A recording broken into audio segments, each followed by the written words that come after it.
ശരിയാണ്. അയുക്തികതകളുടെ ഒരു ആഗോള സമ്മേളനമായിരുന്നു സുരേഷ് ഗോപിയുടെ ഈ തീരുമാനം.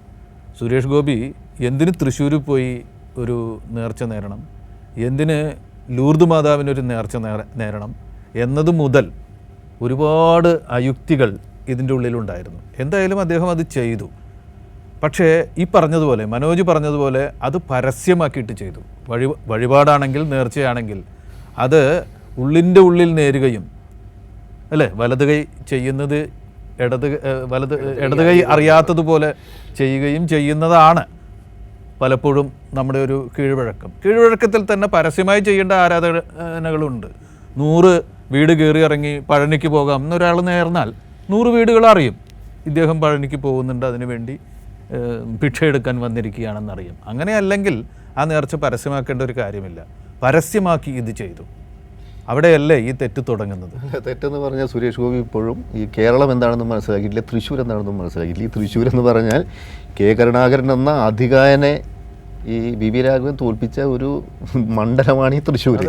കരുണാകരനെ മാത്രമല്ല, മകനെയും തോൽപ്പിച്ചു. അപ്പോൾ ഈ തൃശ്ശൂർ എന്താണെന്നും മനസ്സിലാക്കിയിട്ടില്ല. മറ്റൊന്ന്, ഉത്തരേന്ത്യയിലെല്ലാം പയറ്റുന്ന ചില തന്ത്രങ്ങളുണ്ട് രാഷ്ട്രീയ നേതാക്കൾ.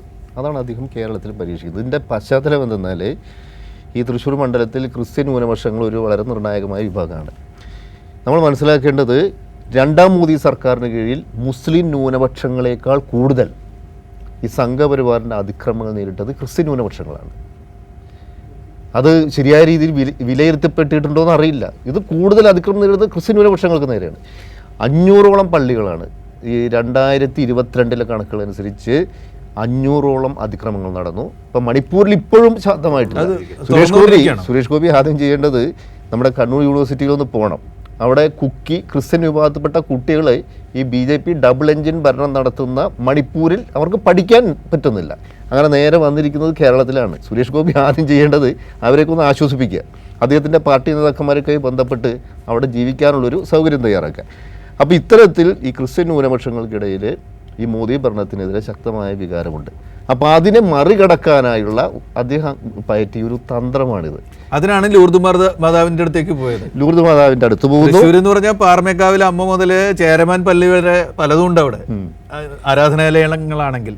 എന്തുകൊണ്ട് ലൂർദ് മാതാവിൻ്റെ പള്ളി എന്നതും നമുക്ക് ഇങ്ങനെ ചർച്ച ചെയ്യേണ്ടി വരുന്നതിൽ അത് ദുഃഖകരമാണ്. പക്ഷേ അതിന് അദ്ദേഹം തന്നെ വഴിയൊരുക്കി. അപ്പോൾ മാത്രമല്ല, അദ്ദേഹം ഇപ്പോൾ ഇവിടെ തിരുവനന്തപുരത്ത് ഏതെങ്കിലും പള്ളിയിലെ മാതാവിന് കൊണ്ടുപോയി നൽകാം, അതെ, കൊല്ലത്ത് നൽകാം. അത് അല്ല. അപ്പോൾ ഇത് ഈ അപ്പോൾ തൃശ്ശൂരിൽ ഇതേപോലെ അതും മാധ്യമങ്ങളൊക്കെ ഒപ്പം കൂട്ടുകയാണ് കേട്ടോ. അത് വലിയൊരു ആഘോഷമായിട്ടാണ് മാധ്യമങ്ങളെല്ലാവരും വിളിച്ചറിയിക്കുകയാണ്. എന്നിട്ട് ഈ രീതിയിൽ ഒരു കിരീടം നൽകിക്കഴിഞ്ഞാൽ അതോടുകൂടി തൃശ്ശൂർ മണ്ഡലത്തിലെ എല്ലാ ക്രിസ്തുമത വിശ്വാസികളും തനിക്ക് വോട്ട് ചെയ്യുമെന്നാണ് അദ്ദേഹം ധരിച്ചിരിക്കുന്നത്. അതെ, ഈ അടിയിരിക്കുന്നിടത്ത് ചെവി കൊണ്ടേ വെക്കുക എന്നൊരു ചൊല്ലുണ്ട്. ശരിക്കും അത് ചെയ്തതുപോലെയാണ്. ഇതെല്ലാവരും വിളിച്ചറിയിച്ചു.